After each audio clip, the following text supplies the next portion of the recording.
Everybody can hear me, I hope. By Apple time, it is 10 o'clock, and I'd like to open today's meeting. Wish everybody a good morning. My name is Scott Copey. I'm the town's Director of Planning and Economic Development. I was appointed by the town board in April of this year to be a hearing officer for a series of public hearings regarding 4 separate properties, this being the first of which properties that are owned by the town of Greece that are intended to be transferred to MuniPro. And I'm joined this morning by the town's legal counsel, Kevin Overton, and since this is a public meeting, I think I'll ask everyone to stand for the pledge and invite Kevin to lead us. Sure. Pledge allegiance to the flag of the United States of America and to the republic for which it stands, one nation, under God, indivisible, with liberty and justice for all. Okay. All right, so at this time I will open the public hearing. This is a public hearing pursuant to New York State not-for-profit law, section 1411, regarding the proposed transfer of 20.16 acres of property located at 354 Island Cottage Road, Rochester, New York, being Monroe County tax account number 0.046.01-1-6.111. And this is a transfer of that property from the town of Greece, New York Municipal Corporation, to MuniPro Inc., New York not-for-profit local development corporation. Proof of publication of today's hearing was provided in the Daily Record on Friday, May 23rd of 2025, and that proof has been received. For those who aren't familiar with MuniPro, MuniPro is the town's local development corporation formed pursuant to Article 14 of New York State not-for-profit law, and I'll read their mission statement. The mission statement of MuniPro Inc. is to acquire, hold title to, lease or sell real property or to enhance property for the purpose of remitting net income from such property to the town of Greece, and by doing so to lessen the burdens of government and to act in the public interest. The purpose of today's hearing is solely to gather public input on the proposed transfer of real property between the town of Greece and MuniPro. It's not an opportunity for further comment on development plans previously considered and approved by the planning board on this property. That matter is settled at this point. Comments gathered today will be compiled into a report for further consideration by the town board prior to them making a decision on transferring the property. At this time, I'd like to open it up to public comment. Please approach the podium one at a time. And if there isn't a sign-up sheet, I'll put one up there. There may be one. Is there a sign-up sheet? Put a pen there. I'd ask you to approach one at a time, and in the interest of making sure everyone has an opportunity to speak, please keep your comments to 3 minutes or less. Is there anyone in the audience who would like to speak? Mr. Bolson, is there a pen? There is. Good, thank you.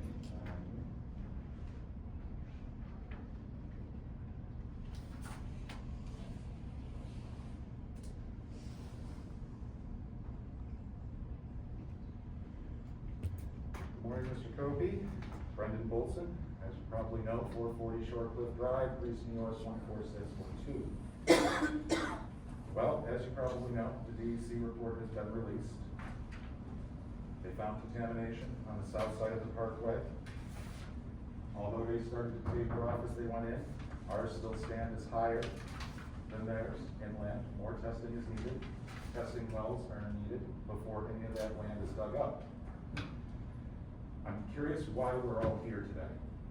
And that's because in February of 2023, the sale was approved by the board, as these minutes say right here. I would think that this meeting should have happened before that. As far as what the community has to say, we have 3 meetings. One of them, standing room only at the planning board. People were not happy about this. Since these meetings are over, everything we've said look into, we've been able to prove that it has gotten worse. We've been able to bring results to the board. We questioned if we did the right steps. We found out by the time it was already at planning board. We didn't think it was time to go back to town board, but now we have been to unlimited town board meetings. This is a problem. It's not whether this project happens or not, it's if they raise the ground there and start working and building before there are testing wells, like 20, 30 feet testing and monitoring wells installed, just like over at Odenbach. We know it's on that side, we know it's ebbing and flowing. I think our whole neighborhood and community is worried about that. And in the long run, it's gonna be bigger than just this project. We're now gonna have to look to the east, to the apartment complex that's on Dewey. I'd like to address some of your comments, Mr. Paulson, if I Go could. for it. I would love for you to. So starting with the resolution in 2023, right? So this is a government process that we're engaging in here, and sometimes it's complicated. Yeah. Sometimes there are steps that might not be apparent. Sometimes it's not at 10 in the morning.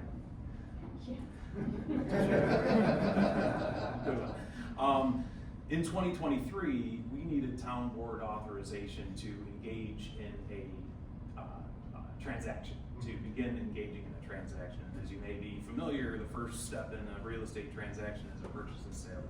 Okay. So we needed authorization to take that initial step, and that's what that 2023 resolution was. From that time going forward, now that purchase and sale agreement was contingent upon receiving local approvals, which is the 3 meetings, the planning board hearings that you attended. Once they received their local approvals, now they can come and close on the property. So we're taking a step in the 3rd phase of things, which is to actually do the transaction. And MuniPro, and Kevin can speak to this better than I can. MuniPro's role is a real estate arm of the town. Is Kevin a representative from MuniPro as well? Not here today. Not here today. Yeah, this is a town board hearing to transfer to the real estate. Okay, division of the so town. this is nothing that Kurt Morris would have to witness. No, because again, this is simply to gather public comment. Okay. Then Scott's task as the hearing officer is to take your public comment, prepare a report recommendation that will go to the town board for the town board to determine whether or not the property is gonna be conveyed to MuniPro. Okay. It's simply, again, this is just getting as much information as can so that he can provide a report recommendation. Okay. And I'm providing some additional copies of the report that Mr. Paulson referred to from the DEC. And I do want to kind of clarify some things. We've been in close communication with the DEC up to and including the remedial bureau chief in Albany. And our understanding, and by the way that they put this community report out at our request. We needed. That's yeah. big, that's very big of them. Well, yeah, I mean, the town's hesitant. I'm not an environmental remedial specialist, and there's probably nobody in the room that could really speak to what's going on, right? Unless you read multiple 1,000-page reports. Sure. Going back 40 and years. So the Odenbach plant is currently in the New York State Superfund program. Yeah. If you're familiar, if anybody's not familiar with that, it's the Cadillac of remedial actions, okay? So this process. Broken down Cadillac. I'm sorry? The broken down Cadillac. Well, if you're gonna be critical of DEC, that's fine, but we're going to look to DEC as Right. the expert. I don't think you could have a better situation than to have this site be the subject of a New York State Superfund cleanup. Oh yeah, everybody loves having one of those in their backyard. So in our conversations with the DEC, we've come to understand that the readings that they are receiving on the south side of the parkway are at a level that are not requiring active remediation. Really? So the one hit that your sampling had, which by the way, I read your sampling report, the hit that your sampling produced, it was 2 micrograms per liter. Further in. That is less than 5 micrograms per liter, which is the state threshold for drinking water. Okay. So, that's not a high hit, right? I'll bring you a sample to drink. You did all right. No, yeah. I'll bring you one since Thanks. appreciate that, yeah. people think it's safe to drink. All right, so let's just This try one to stay sample on over task here here. on our side is 110. Yeah, so 0.5 again, to 6. below the cleanup threshold, the active cleanup threshold. So what's gonna happen on the Odenbach site, there are two hot spots, right, which I know, Mr. Balson, you're familiar with. Those are actually gonna be dug out and removed and taken off-site, treated properly, right? Whatever remains in the soil on the Odenbach plant, in that plume that I know you're familiar with as well, DEC is gonna set up essentially a curtain. I don't know all the jargon, right, but they're gonna set up a series of wells on the north side of the parkway and inject other stuff that neutralizes the contaminants, right? So currently on the south side of the parkway, DEC is confident that those levels, those readings that they've received and that you've received are not in need of active cleanup. And so they know where they need to clean up. They need to remove the soil, they're gonna set up the curtain to neutralize the rest of the plume, and they are gonna monitor for many years to come. Since it's related, did they say anything about putting up signage on either the creek or Round Pond of no fishing and no swimming? They have not, and we can certainly pose that. Okay. Yeah. Because beyond this, the worry is Round Pond Creek, and Buck Pond, and maybe also Braddock Bay on that side. Because in their reports from last year, their injection to try to dilute what was in the ground is what launched all this in the first place. And I wanna add one more piece of information Yeah. that they need to watch. A couple years ago, my neighborhood found out that there was a water main break in the Hojack Railroad bed. I believe it was a 48-inch trunk line, fresh water. When we moved into our house 10 years ago, we didn't know that break in that pipe had been there for over 22 years. We had a natural, what we thought was waterfall out in the woods in a swamp. They fixed it 2 years ago. We think that that was a natural, well, not natural, but a clean water barrier that was pushing from south to north to prevent this contamination from coming in. Once that got sealed, now our barrier's gone and it's coming at us faster. And that's why in the last year, we've noticed a 1/3 increase of the wood die-off heading towards our neighborhood. But that means it's increased and heading towards Arcadia and heading towards your proposed project site. Have you shared that with the DEC? Yes. Yeah. we Yeah, have. that's- We'll also do that, Oddly okay? enough, Yep. oddly enough, we have sent Gail and her boss Yeah. letters and emails, Yeah. Yeah. basically kinder than I'm being today. I do Since want to keep November. things going, Brendan, so, we will Right. communicate that to the DEC, and again, we're relying on the DEC to be the experts in the room, we have to. I don't know, I'm feeling a little better than them right now, but we'll see. Actions speak louder than words. Do you have any further comments, questions? Maybe, let me think about it. Maybe have a seat and let somebody else come up to the podium, thanks. Thank you, Mr. Copeland. You're welcome. Thank you for coming. Yep. Morning, staff.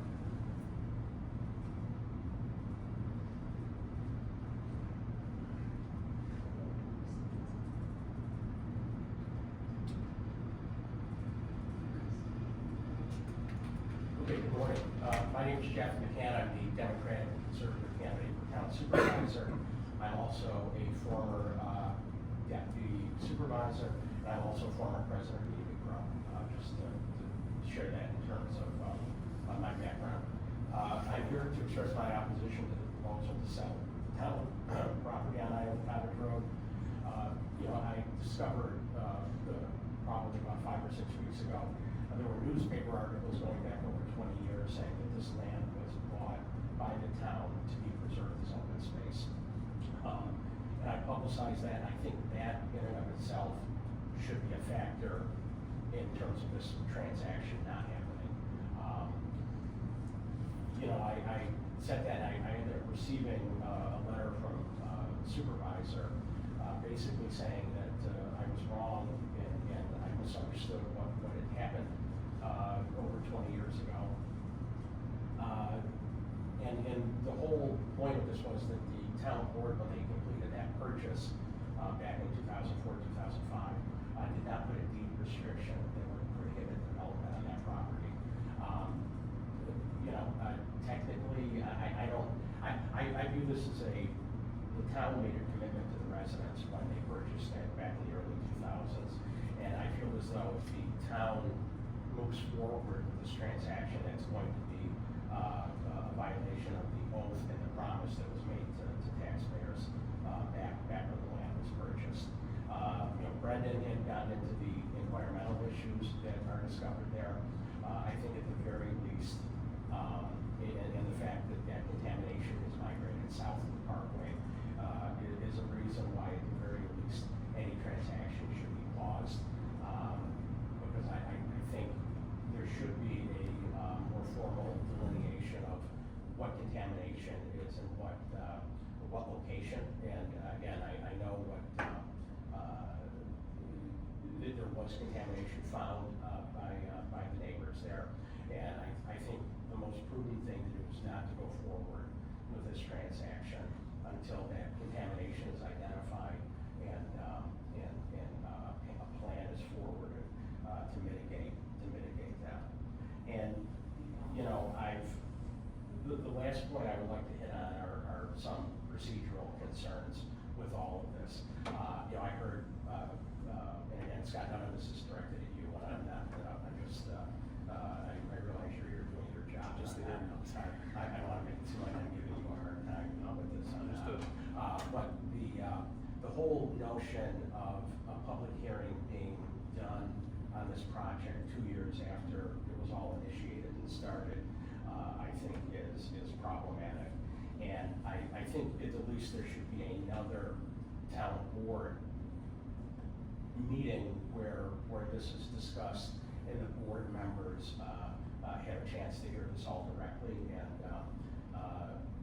I was a member of the county legislature for 11 years. I worked for the town for a total of 12 years.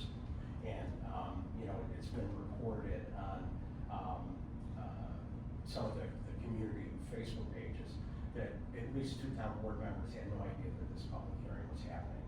I think that raises concerns, and it really speaks to a lack of transparency on this project. And I think the neighbors are owed the opportunity to present their concerns directly to the town board, and as the elected representatives of the town, I think that the residents have every right in the world to ask for that and to expect that. I guess I would just like to conclude by saying, having worked for the town for as long as I have, we're all familiar with the term NIMBY and all of that. And I really have to tip my hat to the neighbors because as I've talked to them, I don't get the sense that that's what this is. I think their opposition is based on a genuine concern for the environment, a concern for their neighborhood, and I guess I just want to tip my hat to them because they've also gone to considerable expense in terms of hiring lawyers to examine this whole process, and also I'm sure that none of them want to be here right now. And again, in a perfect world, this project would not be going forward, and they wouldn't have to be here. And I really think it's incumbent on the town board to listen to these concerns, take action, and give their concerns the weight that they deserve. Because frankly, I've been incredibly impressed with the work that the neighbors have done on this and their dedication. And I think everybody in the town owes that gratitude. So that's it. Thank you for the opportunity to speak. Thanks. If I could just address, and I'll kind of hit some questions as we go along, if everybody's all right with that. But on the open space, I just want to play out the timeline that was there, Jeff. I happened to be on the town's open space committee at the time. And yes, we did identify this property, called it the Resch property at the time. Lorraine Resch owned it. We did identify this property along with a handful of others, and 3 or 4 others. And I'm very proud of the work the town did during that time. We acquired up to around 600 acres of open space during a 5 to 10 year period. This was slated to be one of them. Certainly, that appeared in the press in the summer and fall of 2002. In doing the due diligence that the town needs to do to acquire a piece of property, it was discovered that there was arsenic on this property from DDT, from orchards from the 60s, which is not uncommon in Greece by any means. And it is Oftentimes in these cases, the development of a property is the vehicle to clean it up. And so in this particular case, there's a plan that's being developed by the developer that has to be approved. Condition of a planning board approval is that that plan is approved by the DEC and the health department to remediate the arsenic issue that's on the site, which is a small area, but it needs to be taken out and removed from the site and treated elsewhere. So that will be cleaned up in the course of it, but my point for bringing that up is that the town, there was a decision that was made between the fall of 2002 and 2003 when ultimately the town board authorized the purchase of this property. All of the other properties, there's a property on Mountain Point, on East Manitou or Manitou Beach Road, a number of properties around that were acquired during that time frame, and all of the other ones were specifically in the town board resolution designated as open space for open space and passive recreation. This property in particular was excluded from that final count, that final short list because couldn't get the funding, right? So the state and all of those properties were purchased in part with state parks funds, Monroe County Green Space Initiative funds, and town recreation trust fund funds, which comes from our generated permit fees. So we couldn't use that money to purchase this property because of that defect. Decision was made that we should acquire it anyway as a possible location for the new police station at that time. So this is all back in 2002, 2003. Obviously, when you drove in, you saw the new police station, so there's no longer a need for that purpose. But it was never, we've explored, certainly we're concerned, Jeff, and it's very, it is germane absolutely to this discussion about the transfer of the property for development. The town doesn't want to run afoul of parkland alienation rules or anything like that. So we did our due diligence to figure out the funding sources. This was not purchased with recreation trust fund money or any state or county open space money. Perhaps it was never clarified in the press again, though, Jeff, and I think that's that's maybe unfortunate. But the reality is that it was never put to use as parkland, and once we discovered the defect, we switched gears and acquired it for a different purpose. So I wanted to clarify that point. Scott, can I bring up Yes, one please. more thing I Yep. forgot? I noticed in the legal notice, it said that it referred to this property as surplus property. To my knowledge, and I guess a question or something for you to look at, did the town board ever declare this land surplus in that manner in terms of the land being surplus and disposed of? I don't know if it has currently been, but as part of the process for the second step for this, and when the report is brought to the town board at that time would have to make a determination prior to the ultimate conveyance of the property. So I apologize, it wasn't counsel to the town at the time, so I'd have to go back and see if it wasn't done. If it wasn't done, certainly it would be done as part of it. And it may very well have been done in 2023 when the determination was made to enter into the purchase and sale contract. I just need to verify that. I just don't know. So there will be another action by the town board relative to this property? Yes, again, this is a hearing for Scott as a hearing officer to create a report that will go to the town board for their ultimate determination. So this is a preliminary step. The town board will have to take a formal final step to authorize the actual conveyance of property from the town to MuniPro. It's real estate. Okay, perfect. Thank Just you. want to clarify that. Anyone else?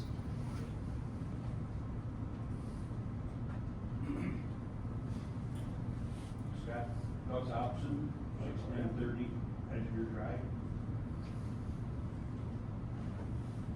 I was a town councilman on the town board when we established MuniPro. The reason we set MuniPro up, I don't know if you were a town employee back then. Not yet. Okay. Yeah. All right. The reason we set MuniPro up was because East Dakota had donated 28 acres of land in the Coda Vista neighborhood that they had tried to develop to build a couple more malls and things like that.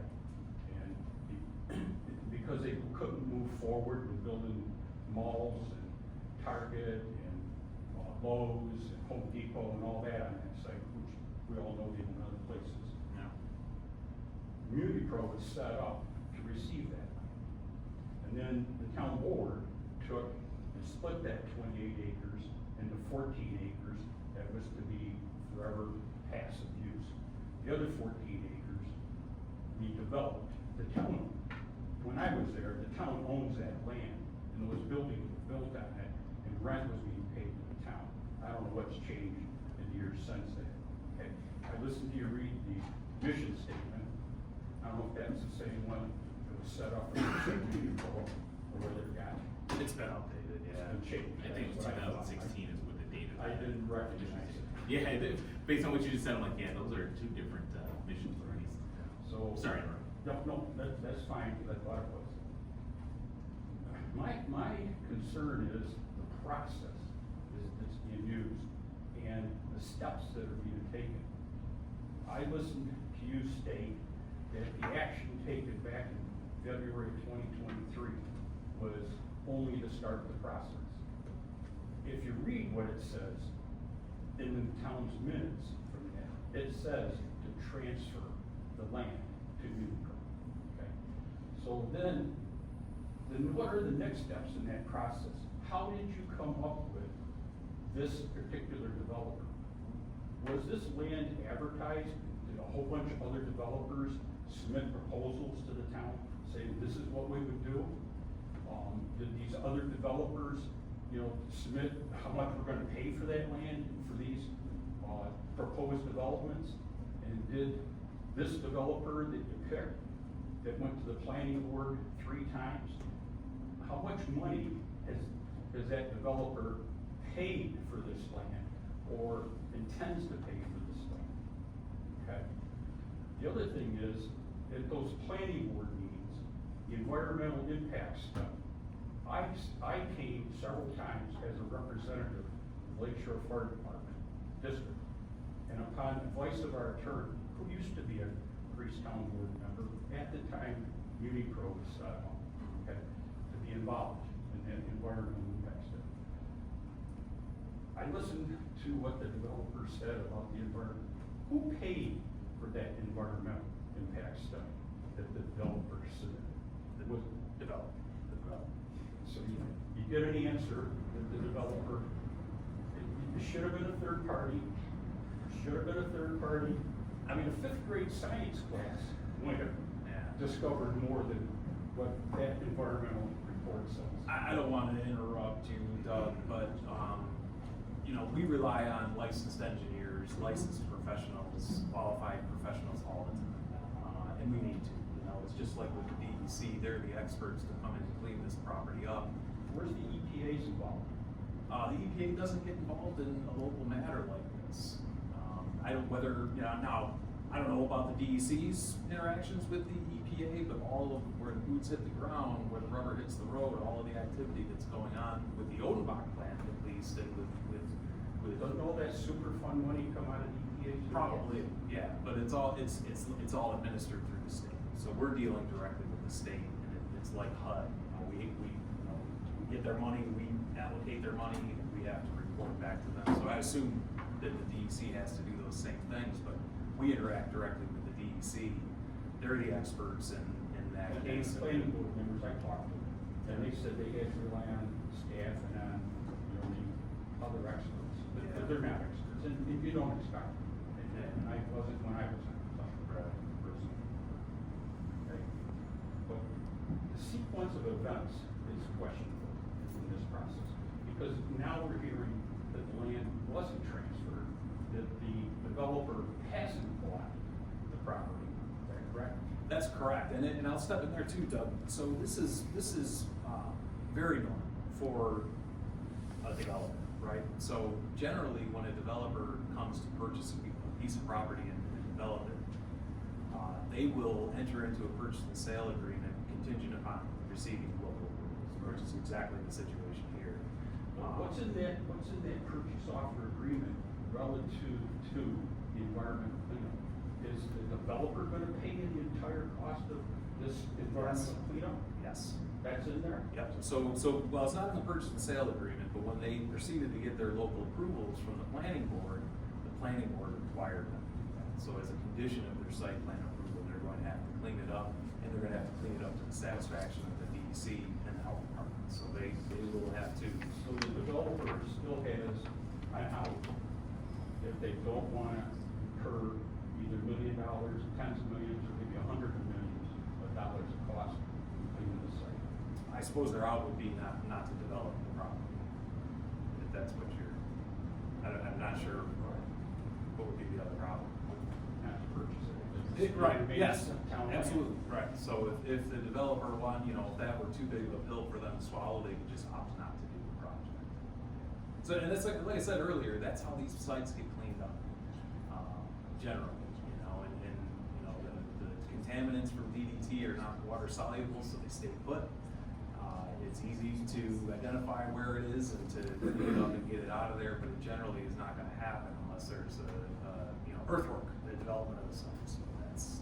And Scott, going back to the process, what's upsetting is that back in February, it was not indicated that there were going to be more steps and it was come back and there'd have to be a public hearing. At the planning board sessions, it was never indicated that, well, this is all contingent upon, all this, and then, someday in the future, there's gonna be another hearing, and then it's gonna, go to the town board, and then this feels like we've been railroad, no pun intended, with the railroad developers. It's upsetting. I will say that this is a somewhat unique situation, we generally don't have, the municipality transferring property in these instances, so there are, that's why they hire people like me, I guess, because any of these processes. So are there other examples going to be where different. MuniPro has sold land to a developer? Yes. Yeah, Yes.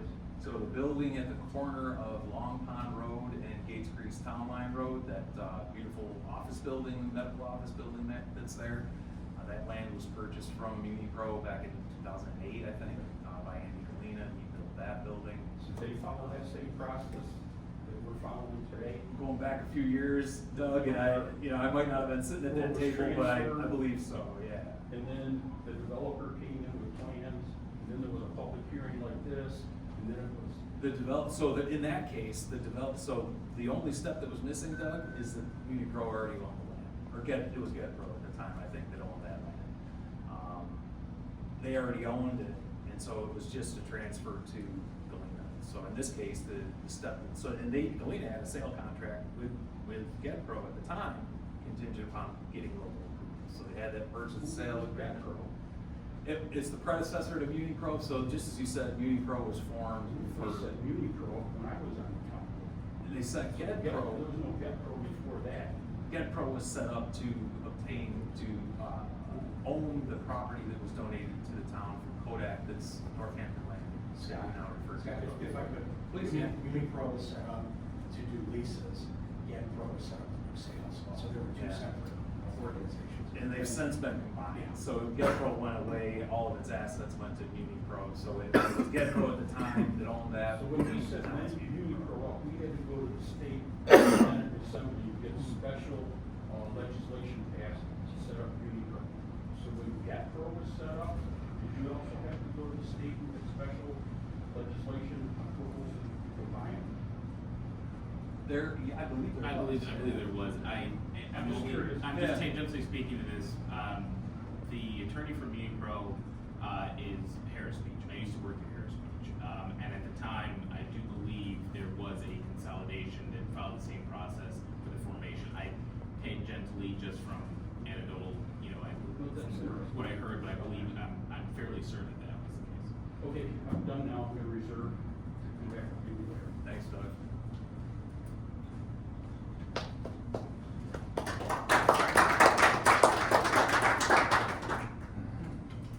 You guys doing? All right, good. Ray Murphy, 197 Country Road. There's a couple things, that we need to be addressed here. You just told us that, this project has basically been, the sale has been approved, development's been approved. The step we're on now is, basically whenever when the town board approves the transfer, the development's going to start. The purchase is gonna happen and then the development's gonna start, it's gonna go from there. That's the step that we're at now. Fair enough? Yeah. Yep. So, I think it's been proven that the previous DEC statements, the contamination was stopped north of the Parkway, is proven that that is incorrect. Contamination is south of the Parkway. We are correct in the fact that if you don't touch the soil, pending massive flooding and water going up through the soil, any contamination, at least for the most part, is gonna stay where it is. Problem is, with this property, they are straight up telling the residents that they are going to be doing significant excavation for the land. So, if you're going to tell the developers, tell MuniPro, telling them that, okay, go ahead, transfer it, sell it, lease it, whatever you're doing, go build.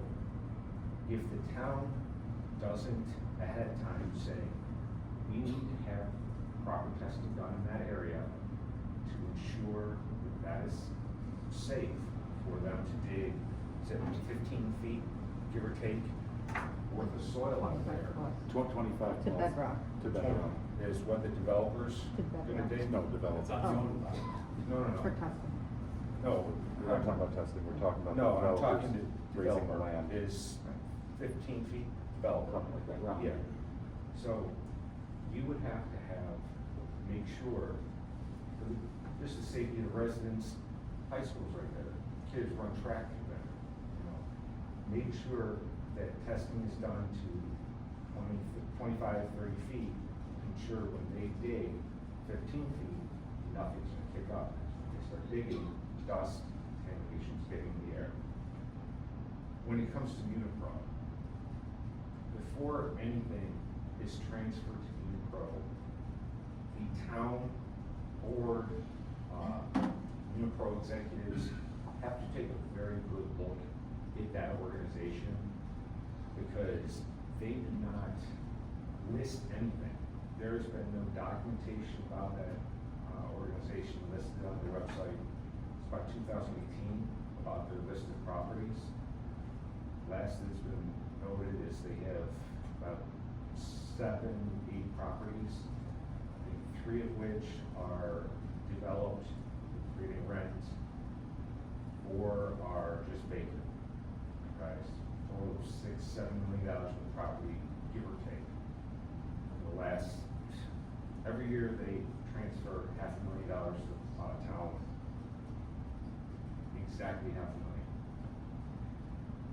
If you have an organization that is supposed to control real estate for the town, and it hasn't updated any records in, what, 7, 8 years now, that has to be addressed before they can start dealing in more properties. Because, you know, it's just gonna look like, honestly, and all there's, how the town looks, which is like they're constantly hiding things. You know, and again, this is nothing against you, town, especially recently. It just looks like it's hiding things. Things aren't being run smoothly. I don't know if this is the proper process. It just doesn't pass the smell test. But if you're going to transfer stuff to a company or an organization that doesn't show records, that's not good. If you're going to transfer property and then sell it without ensuring that testing is done around the property, at least, to make sure if they excavate 15 feet, testing that deep is gonna be safe, that's not right. You know, there are, again, kids, neighbors there. There are residents around there, right here, that I'm sure would give you access to the property, help you, access where you wanna do testing, that would work with you. You know, putting this on pause, saying, time out, hold off. Let's make sure there's no contamination here. Water testing, yes, it's shown safe levels. Soil testing at half the depth that they're testing north of the Parkway is, what, 110 parts per million, you said? Yeah. And safe is 0.5 parts per million? You said 5 for drinking water, micrograms per liter. No, I meant the soil testing. Oh, soil testing. Yeah, measuring 110 and safe is 0.5. And the DEC has incremental, reporting criteria. But showing that, Milligrams per Yes. kilogram. Oh, milligrams per kilogram. levels that far exceed, say, 1,200 feet, 1,400 feet from our proposed project, 800 feet from a neighborhood, 700 feet from that apartment complex, just for the safety of the neighborhood, or safety of the residents. You guys should be all over the DEC to be doing further testing. You guys should say, pause anything to do with this project until further testing is done, especially if they're doing that expensive excavation. Yeah, and I will say, or go ahead, I think. I'll interrupt. Yeah. Understood, Mr. Murphy, I'm here to represent the town, and so, we take these comments to heart, and we will, talk with MuniPro's council about updating the website. But MuniPro does have their own website. No, I know, that's the one I'm talking about. Yeah, and we will certainly include in our report the request to pause. I would like to say, though, that not only the report that the DEC provided this past week, but the additional sampling that they did last month was at the behest of the town. So the town is actively, working with the DEC to request these activities on behalf of neighbors. And we need to rely on the DEC to tell us where the limit is, right? So they will generally test and identify the area that they know they need to clean up. And then as it dissipates below the levels that they don't need to clean up, they stop testing. So they're not gonna test out a mile away until they get to zero, I guess. One other quick thing that I forgot, during the planning board, the developer did their environmental testing, and the planning board did their secret report, their environmental testing. Why is it that town board members and residents can't get those results? All of the secret materials are public record. And Oh, yeah, available. no. Yeah, right. Residents Yeah. can't get public record in this town, are you kidding me? We're I'd like to stick to the topic for today, right? No, Yeah. I know, but Yeah. it's the Haley DePonzo, their board member, their council person, can't get the secret results. Why is it that if the developer and the town did environmental testing for this project, we can't see the results? The council person for that ward can't see the results. There are no secrets here, okay? This information Come on. is available, Ryan. I understand. Have you submitted a FOIL request for it? I do really appreciate it. Yes, we've submitted FOIL requests. Again, the council person can't get it. Yeah, I can't speak for them. So No, I think we should, I let's understand just that. stick to the topic for now, Why? Ryan. I understand what you're saying, appreciate the comments. But we do need to be sensitive to everybody's time here. Steve, just though, morning. Yep. I lived at 364 Island Cottage Road, that's in front of that property that you're getting ready to develop. I've been there 25 years, remodeled every room in the house, put new roofs on everything in the property, the barns, the house, this and that. I plan on retiring in a couple of years and enjoying the property. Now you're building a 4-story apartment complex behind me, which I have horses, which will be detrimental to them. And there was nothing. You changed my zoning in 2020. I wasn't aware of this. I wasn't aware the property went up for sale. Who am I, chopped liver? liver, you can't sell it to me. Fairness.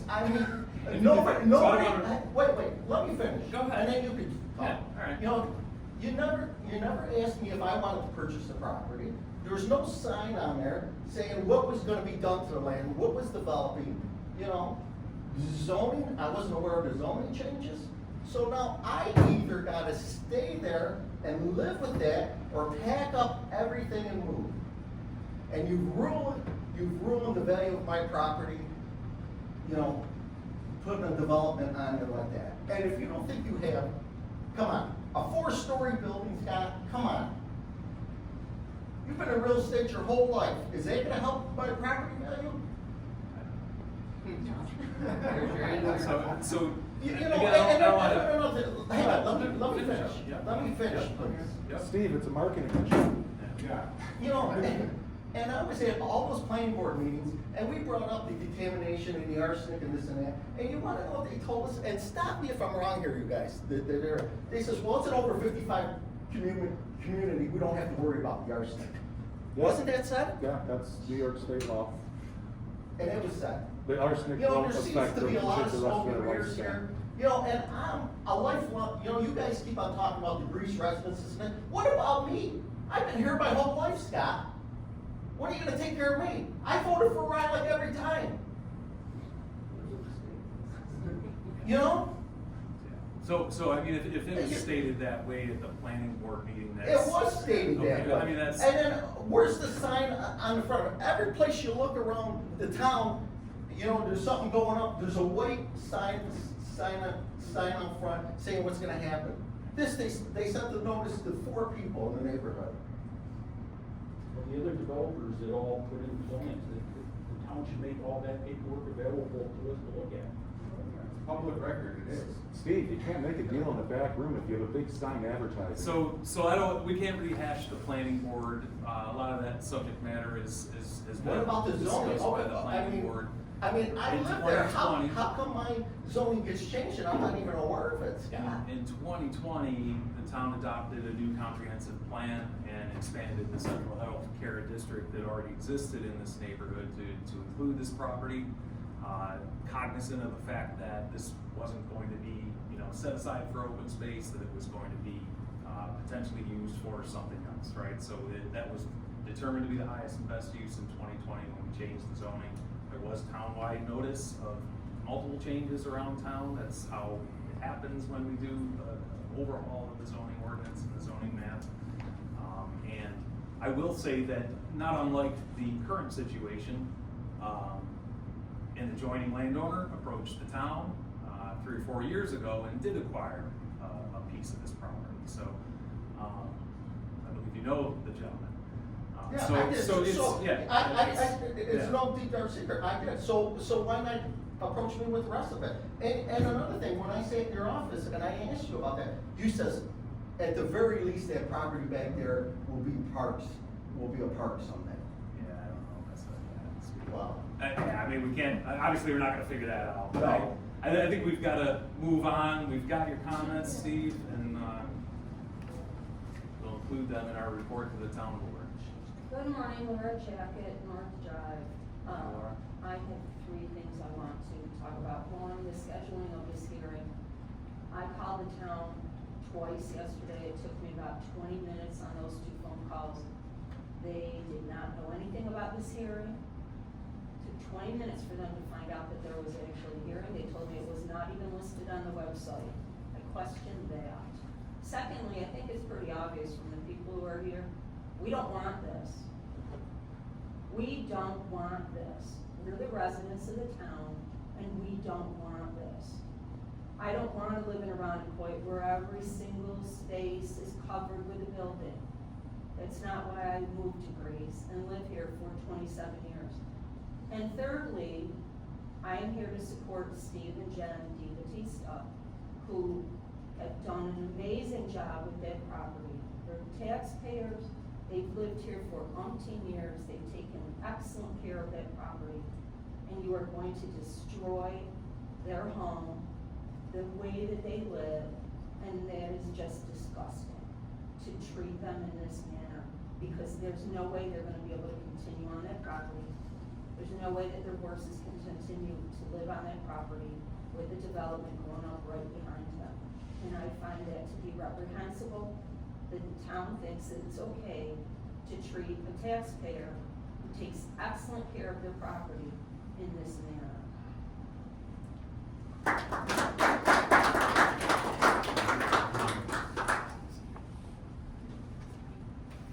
Lane, 352 South Drive. I wasn't gonna talk, but it's hard not to. I disagree with the notification of this hearing / meeting. It's not on the website. If somebody was lucky to read the daily record, you'd find it. The website is a mess right now. I don't know if it's on purpose or not, but just the minutes for tonight's zoning board, you won't find them unless you go to the planning board for Thursday night, which is after the fact. So, I don't know what's going on with the website. I do feel you got the cart in front of the horse, no matter what you say that you didn't find out. Put it out to the public. Make sure you had suitable property to sell. I don't know why a developer would spend so much money, and how much money does he cost the town with resources to find out this is contaminated. If he finds more contamination, is there gonna be lawsuits against the town for selling a bad piece of property without it being cleaned up first? The other thing is, everybody looks at where the Odenbach building, the Parkway is. The Odenbach building was built, I think, in the late 30s, the early 40s. There wasn't a parkway there. I think that was built in the 50s. So who knows what they trucked out in the woods to dump or whatever. So you kind of take away that parkway that looks like a barrier. You don't know what's buried out there and what you're gonna find. And then is it, gonna be up by the school district, and that'd be a bigger issue. I just feel that you need to put everything on pause, and you can't trust these DEC reports. I worked on the Russell Station demo project. They covered that soil with 3 foot of fill and said it's clean. It's not clean. I could take you down there right now and show you where to dig, and you'd be surprised what you find. Chemicals that are eventually gonna leach into the Fleming Creek because they put a pipe in there to drain the water. It's another nightmare, but people get paid off, however you wanna look at it, get treated right, and these reports are misleading. So that's why I disagree with where we're at with this development right now. There was one other thing, but I never mind, it was marked out. But, that's it for now.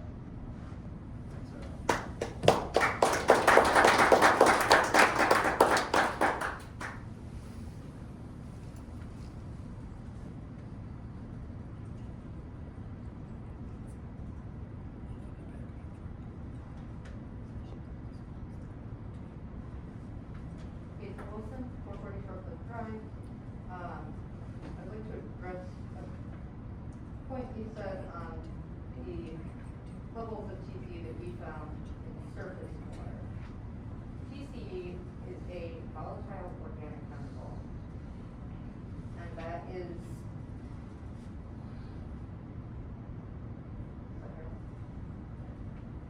volatile organic chemicals are volatile in that when it touches, say, in TCE, UV and oxygen, it volatilizes, meaning it breaks down. And it does that pretty quick. The sample that I got at 2 micrograms per liter was on the surface, and that should never be found on the surface. And it was coming out of a hole in the ground where water was flowing out of.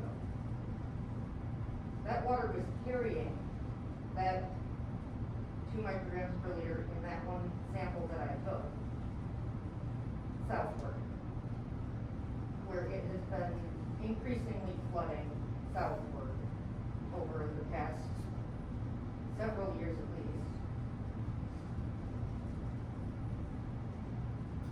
Trichloroethylene is a dense, non-aqueous phase liquid. It can it is a liquid that is heavier than water.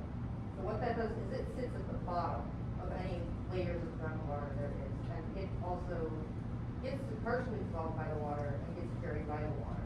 So you're not gonna know if you just take certain samples. You don't know how far that goes underground anywhere, and how long it's been spreading, and because it's moving. When it's on that surface and it's flooding, that's going back down into the ground, into the groundwater.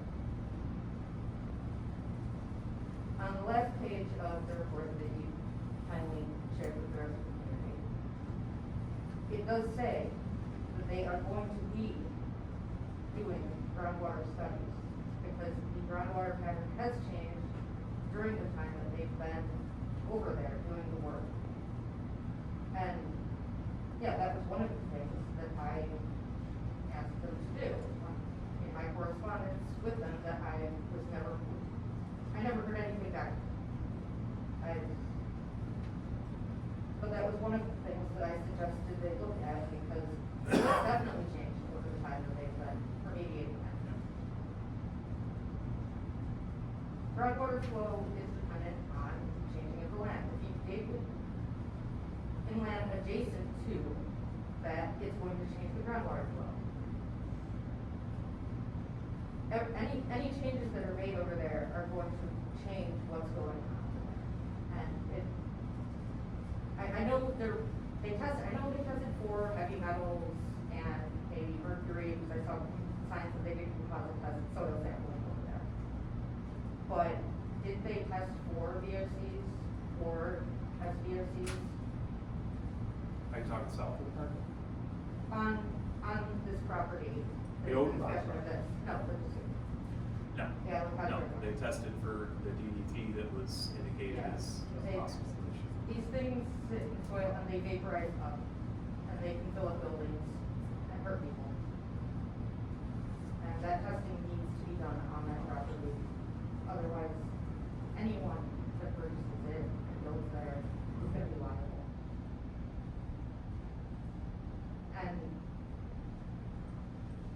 yeah, it's also the drainage for the whole area. All the drainage for the area goes through there. They're gonna start building, they're gonna have a big hole in the ground. It's gonna be the pit from Parks and Rec. And Ms. Paulson, you said you did communicate that concern to the DEC, correct? Yes.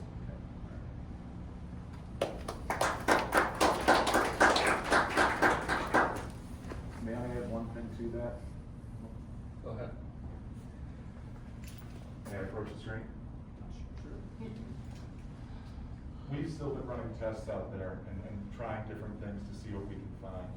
Ryan Murphy and I walked out there, right in the corner of the property. We found discarded barrels, maybe a shed that once held them. If you look at this bare area higher up, that's right next to this property, we found something we don't even know how to explain. We took 2 different metal detectors out there from different years, different brands. All of the land there, all of the trees and shrubs react to metal being in them. Once you go outside of that zone, down here, you don't get anything. We suspect there might be chemical barrels buried right next to that property or on that property. Obviously, maybe there's gonna be a remediation from whoever purchases that as per the agreement. But once again, if these are 50 or 60-year-old barrels, they break down and they leak out what's in that. Some of the chemicals that they just found in that DEC report were not over on Odenbach. Where did they come from? So we've been out there with special UVA flashlights at night to see if we get any interesting reactions showing chemicals. Well, we got light blue pudding going down the trail right in between these properties here. You can see multiple layers in this pudding. So, okay, they're gonna remediate here. What's gonna happen when everything from here flows over to that? We've been out there with infrared cameras. We need a really hot day to see the sun beating down, making the barrels show up. Maybe we'll find it that way. We're not there yet. Now we're looking at the ground penetrating radar. Have you communicated Yes? All of To the DEC? investigations Oh, to yes. the DEC? Alright. Thank you. Also. I don't know how long ago it was, I'm gonna say it was 25 years ago, they found a contaminated site, and I believe it was south of the parkway, right by the exit ramp that they treated. I don't know if you remember any of that. No.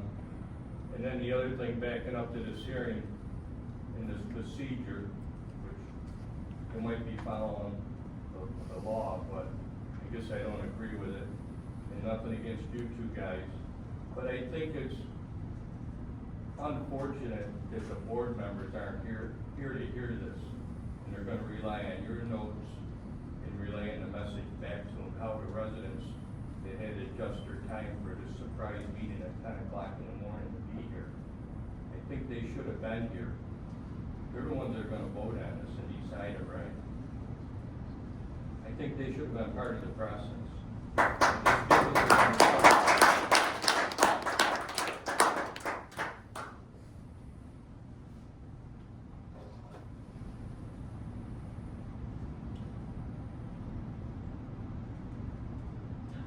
my name is Anna Regular, how are you? I wasn't gonna speak, I'm here to observe. However, I lived in this area for about 8 years. My son was in Pampers in this area in Regency Park.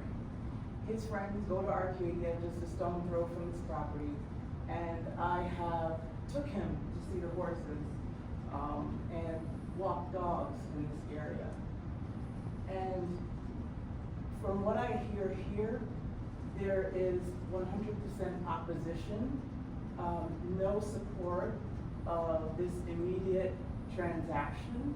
And I agree with Jeff McCann's and Ryan's and Stephen and Brendan and those here that there should be a pause, a mindful pause, and to conduct these meetings at a time when workers can attend.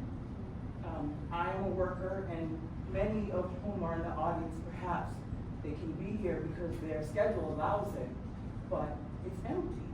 And I think that the town can take this opportunity and open up the floor to more meaningful conversations about this, because I believe that there is a way to do this, but you're only going to see opposition, which is going to impact the way the families of the children who attend Arcadia are going to receive this. And that is going to be hundreds, if not almost thousands of Greece residents up in arms that they didn't get a chance, like my ex-husband who lives in the area, like my son who is riding his bike with his friends. And I just think there should be a pause and a more mindful approach to this process.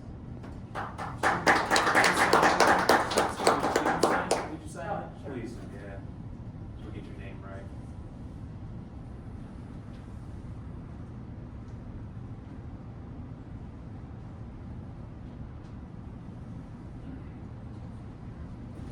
Okay, we just broke 11 o'clock. Are there other comments?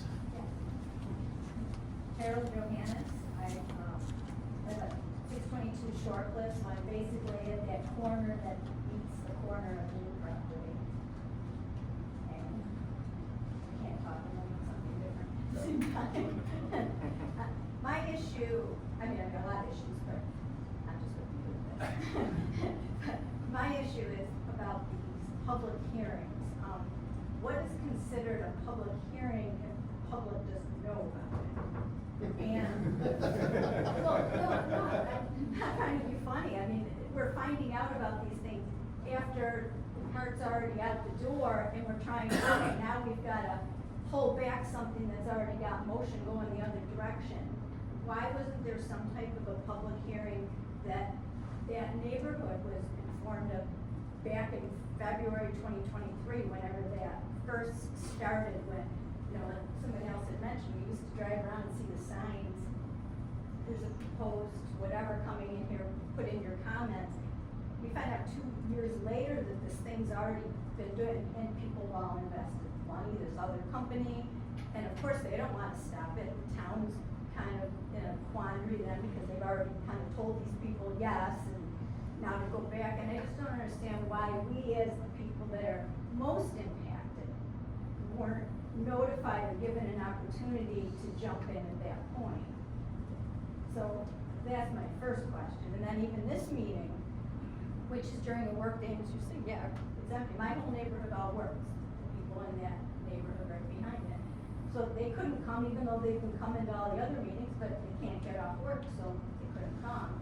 So if this is supposed to be the place where we're getting the public say, you're the first person who's kind of said, okay, I'm gonna make, this planning board all basically just said, it's already a done deal, you know, we can hear your things and we'll fix what you don't like, but it's already going forward, so it's too bad. And this is the first person that I'm actually hearing saying, I can maybe stop this. And you haven't said that, but you're making a recommendation. And if your recommendation is no, are you able to stop it? Or are you actually saying that this is just mute as well? A moot point that. My task is to gather the comments here today, compile them into a report, and deliver them to the town. And the town board will make the decision. So, I would call it short of a recommendation on my part to the town board, this will be gathering information and reporting information. I would like to say that throughout the process, when you know the public process of this, when it became a planning board topic, when neighbors were notified. One neighbor was notified. Okay. Steve was notified, who happened to tell somebody in our neighborhood, which, as you can see, I mean, my house is right at that corner. Why wouldn't I have been notified of something like that? I mean, you're basically gonna import 1,000 people to a neighborhood that has been relatively quiet. That should impact not just Steve, but all of us. Why weren't we?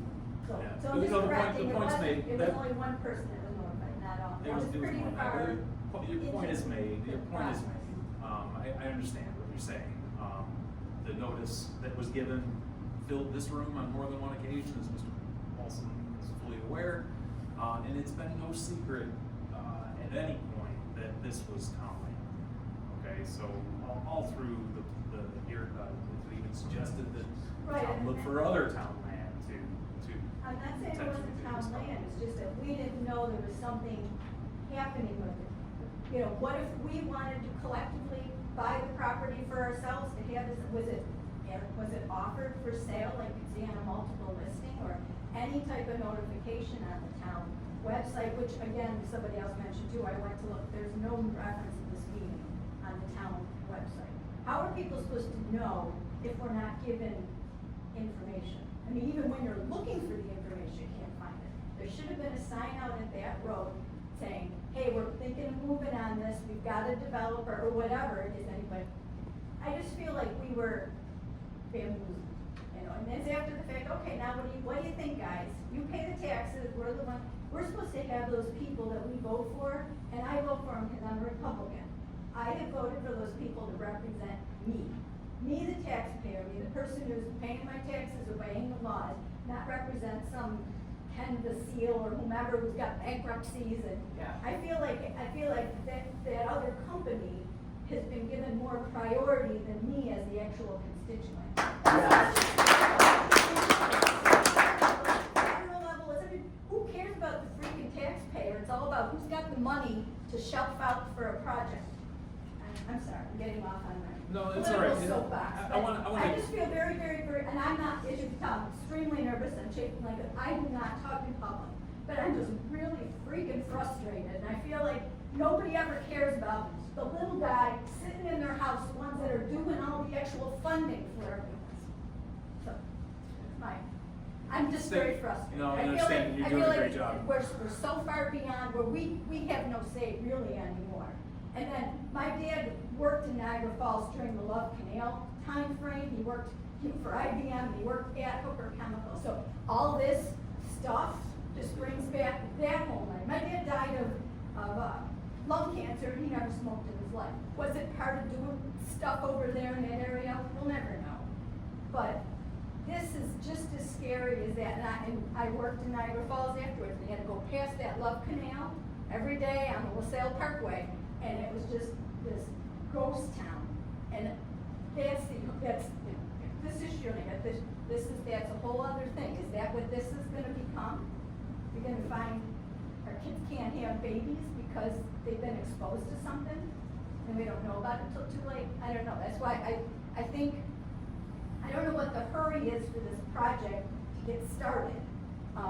When we've got all these other concerns, let's get that addressed so we don't make, if there is a big problem, that we don't make it worse, that we can't come back. Once you take a kid's life, you can't get that back. A project, so the guy doesn't get his 35 million brainwaves, you know. I don't know. Two things, thank you for your comments. Two things that I would just like to point out. Part of my report to the town board is gonna be what I hear pretty frequently here this morning is the complaints about the process and notifications and things like that. I'm certainly gonna communicate that to the town board for their consideration in a longer term prospect, okay? So I'm definitely gonna point that out. And in terms of contamination on the property and the references to, future potential for bad things, we need to rely on the DEC. I'm not sure who else we can turn to. The Odenbach plant is the subject of a Superfund site again, so you can't get a better scenario to remediate that. And I don't know where we would go from there, and we have been coordinating closely with the DEC, so we're confident in them as an agency, being the experts. We have to be.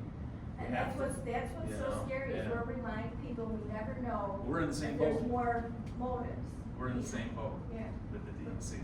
But I would say again, with that whole public hearing thing, if this had been put out to the public in February of 2023 or January, whatever, would we even be to this point? Could have, I don't know, just so much harder once everything's in motion, Yeah. which is why I think maybe that's the way it happens, so that, oh yeah, well, we kind of already promised, and it makes it much harder to scale back. I will certainly make these comments. Not happy. Scott? Yep. I want to go on record as being opposed to the sale and transfer of this property land to MuniPro and for the development. It ought to be kept as a buffer zone between the bad site and the residential area. But I want to read something that Councilman Bill Murphy wrote. It says that he recommends, I recommend conducting further testing to ensure comprehensive understanding and safety of the site. Engage the New York State DEC experts for guidance on further actions and evaluations specific to this property. Until more intensive testing is conducted and sufficient information is gathered, I, Bill Murphy, suggest postponing any decision regarding the sale of this property.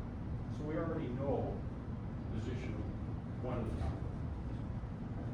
So that ought to go into your report. Thank you.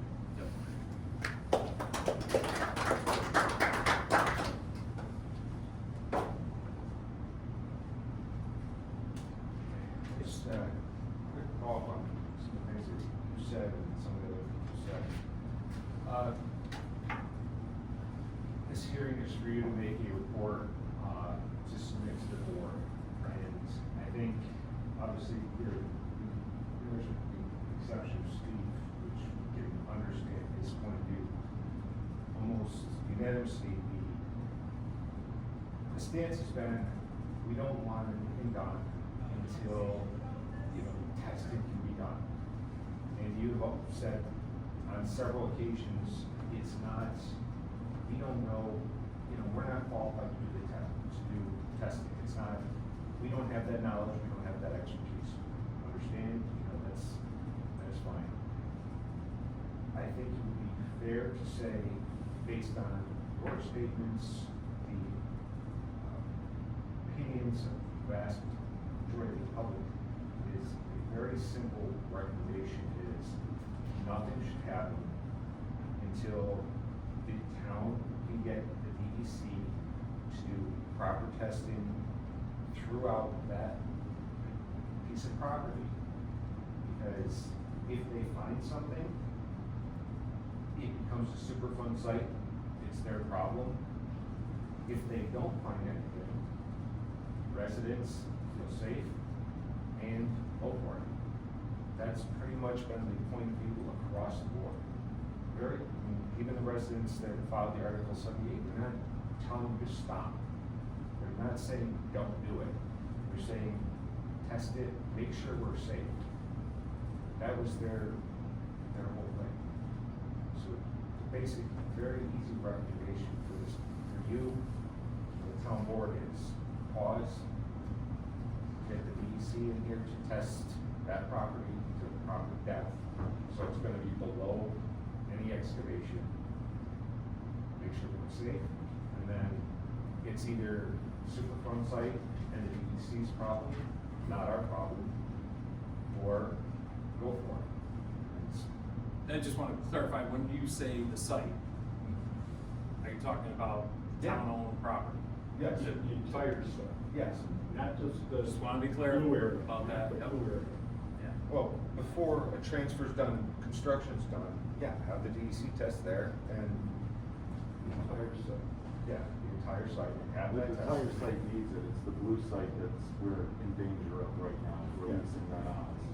And honestly, if that blue area is contaminated, comes back positive, everything north of that, you know, that gets you. But as far as the situation that we're talking about, before it's transferred, before any construction's done, pause, get the DEC over there, test it, if it's safe, go, if it's not, it's their problem. We'll certainly communicate that to the DEC, and take their advice on where they would do the testing, so. The barrier that they're gonna put in to keep it from flowing isn't going to be done until 2026. Until 2026, anything can happen in regards to movement of contamination. Thought I'd throw that out there. Yep. Mr. Hovey, I have a personal question for you. Maybe it's a place for that. Do you think that this meeting today and hearing our thoughts is important, and why? I absolutely think it's important, but I don't think that this is me. This isn't about me. No, I know, not you personally. This hearing isn't important. I do have another question. At a town board meeting, I approached you after with some concerns. And our board councilman, David DePonzio, luckily came over as well and interjected into that conversation. He was the first person of the board to come take a tour of that property. At the time, we didn't find the spigot fountain that's just spraying that stuff out. But I just want to say this because Doug brought this up. He issued a similar comment as Bill Murphy. So we have two board council members, one who's ours and one who's an adjacent board, saying the same thing. Test it. Yes, and then Grease ultimately, test it. this will be up to the councilman and the town supervisor. to Grease decide. test it, not who it gets pawned off on. Well, we have to rely on the DEC again. Oh, of course. We're going to rely on the DEC. Well, and then you don't have to pay for it. Good point. Yeah. I wanted to clarify too, your prior comments about finding a shed and some barrels. Yeah. Have you communicated that to Yes. the DEC? Okay. Yes, there was an Is email it that we did in not written heard back from them. communication, or can you share that with us? Or? Yeah, Okay. email communication, we haven't heard back yet. It was basically after this came out. Yeah. Okay. Because we don't want to also release any findings until we have the evidence. That's why we waited until we waited 2 weeks for the positive results to come back from ALS on the water sample. We don't know what the metal detectors are showing us. We don't know what the UVA flashlight's showing us that it doesn't show in other places. That's something we're going to need DEC counsel to, or scientists, or Gail Dieter to tell us. She's the chemist over there. Yep. And I guess that'd be my break with them. She's been in the loop in all this, and she's kept us out. Are there any other comments? Yes, Scott. Steve? Yep. Yeah, I just want to put on the record, I talked about it at the town board meeting, but I did have, 2 dogs die at a young age They're drinking out of the groundwater. There's a swell running through my property of cancer, both of them. Healthy dogs, unexplainable. One at 5 years old, one at 7. And we did have a horse that developed cancer too. So, thank you. Yep. Are there any other comments? If not, at this time, I will close the public hearing and thank everyone for attending. We'll compile this report, provide it to the town board for their consideration at a future time. Thank you for coming. Thank you. Thank you.